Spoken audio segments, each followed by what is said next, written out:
Hello everyone, Mr. Happy here and welcome to Final Fantasy Bestiary. This series is dedicated towards discovering the history and lore behind Final Fantasy's most iconic creatures and characters.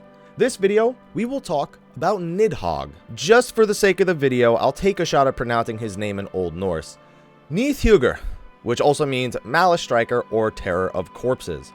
He is a dragon who gnaws at the roots of the Tree of Life, Yggdrasil.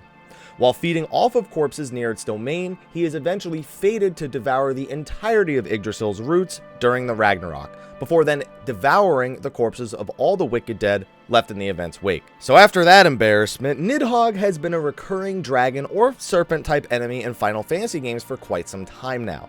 His role is often a very brief one, often just taking the name of some stronger enemies you'll find throughout the world, but very rarely playing a deeper role in the story or lore. In certain titles, he does take on a more prominent role, such as an extremely difficult boss, but that's very uncommon. Unfortunately, Nidhogg's first appearance took place in Final Fantasy VII. That's not why it's unfortunate. It's unfortunate that it's just as a standard enemy located in the Cave of the Gi and Battle Square. And this name was only used in the Japanese version of the game. When it was translated to English, the enemy's name was changed to Heg. Final Fantasy X did not see a much better place for Nidhogg. While other common dragon names were used on much more powerful drakes, Nidhogg was once again relegated to a common enemy inside of Mount Gagazet and the Cavern of the Stolen Faith in the latter half of the game. It wasn't until Final Fantasy XI where Nidhogg finally became a well-known creature and boss respected by the community. Early in the game's lifespan, 3 zones were added to the game: Behemoth's Dominion, Valley of Sorrows, and the Dragon's Eyrie. In each of these zones reigned one of 3 kings and one of their subjugates. While the subjugate would appear on most days, every 3 to 8 days there was a chance that the king of that area would appear instead. In the case of the Dragon's Eyrie, Fafnir was the subjugate and Nidhogg was the king. Nidhogg was known very well for destroying unprepared groups who elected to take him on. Hundreds of people would wait for him to spawn every day in their groups of 18, sometimes more than one group of 18, just hoping to be the group to claim the right to fight him.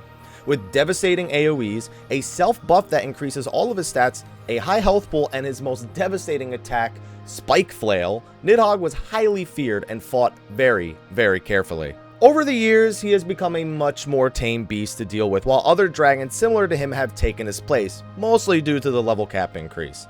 But for a long stretch of time, Nidhogg was one of the most feared creatures in Final Fantasy XI. It seems when taken out of the MMO climate though, Nidhogg's role is just always greatly diminished. Despite a very impactful appearance in Final Fantasy XI, he is relegated to an optional boss in Final Fantasy XII.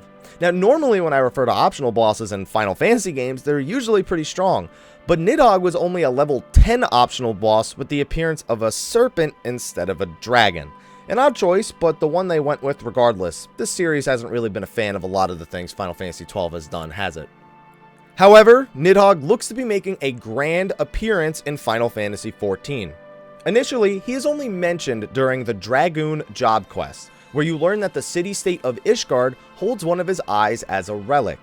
This eye was obtained when one of Ishgard's men, Haldreth, took up his father's lance and stabbed Nidhogg in the eye nearly 1,000 years ago. The eye chooses a single person of Ishgard to become the Azure Dragoon, a dragon with the responsibility of protecting Ishgard from the Dravanian horde. In fact, Haldreth actually became the first ever Azure Dragoon and began that order himself. It then feeds them his power, which they use to fight back against the dragons.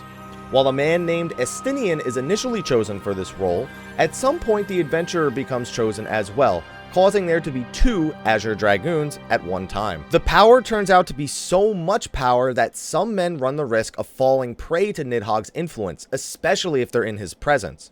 Estinian falls prey to this and is not stopped until the adventure and an image of Haldreth stop Nidhogg's power from overflowing. At some point, Nidhogg sends a horde of dragons to reclaim the eye, and simultaneously cast Ishgard into flames. The adventurer, their friends, and an army of Ishgardian knights fend off Nidhogg's forces, which brings to question why Nidhogg himself did not come to claim his eye back.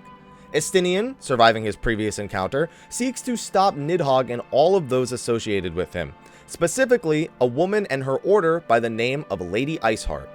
The war against Nidhogg will be a prominent part of the story leading into Final Fantasy XIV's first expansion, Heavensward. Now, weaker versions of Nidhogg have appeared across a handful of other Final Fantasy titles, mostly just sprite versions of the Final Fantasy X Nidhogg. It's strange that Nidhogg has such big roles in MMOs, but just is never important at all in the single-player titles.